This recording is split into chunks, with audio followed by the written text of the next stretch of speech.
Hi, it's me again, and thanks for joining me. What I want to talk today is one of the most frequently asked questions that I get from a lot of people, which is, okay, so with all the information out there, what is it that we're supposed to be eating? And this is a really great question, because if you were to follow kind of what the society or the food industry or pretty much mainstream America, if you were to follow what they were eating, the reality is you'd be following down a road that's going to basically lead you to be overweight and in poor health. And I hate saying that because, you know, I love being here, but the fact of the matter is the way that we eat as common Americans is not producing a lean and a healthy body. And so, although this question is difficult to answer on an individual basis because there's not a one-size-fits-all type of a plan, it would need to be done more one-on-one. What I can give you is some framework, so kind of laying a foundation.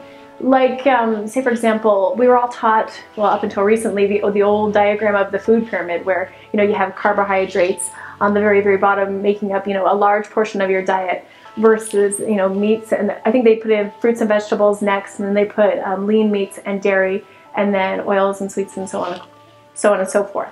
And my approach to that would be slightly different. You know, if I were to have a diagram here, I would, using the same structure of the triangle, put vegetables at the very, very bottom. And you could incorporate some cooked vegetables and some raw vegetables. And then on top of that, you could maybe divide that structure in half and put whole grains and lean meats on the next level up, but in half. And then above that, we would have things like dairy and fruits, and then of course your oils sparingly. And that's kind of a framework. You definitely want to make sure that you incorporate vegetables into every meal. But one thing that I really want to touch on that I don't think that is being addressed, that is definitely significant in today's society, is what we're doing for drinks. And the reason that I'm touching on that is because it seems like in every store that you see, convenience store, grocery store, there are these flavored and sugar drinks everywhere. And the more and more people I talk to, I don't think I've ran into one person that is not drinking these things on a regular basis. And I think they are just sneaking into our society, and they are adding on so many extra calories, and they're basically replacing water.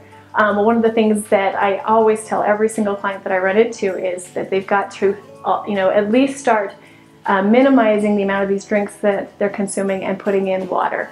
It's definitely a small step, but absolutely critical, and will probably make you the most, give you the most results right away. So if you were to make those small shifts as far as what to eat, start to incorporate more vegetables, more lean meats, and also start to replace some of the sugary drinks with water, you would start seeing results right away.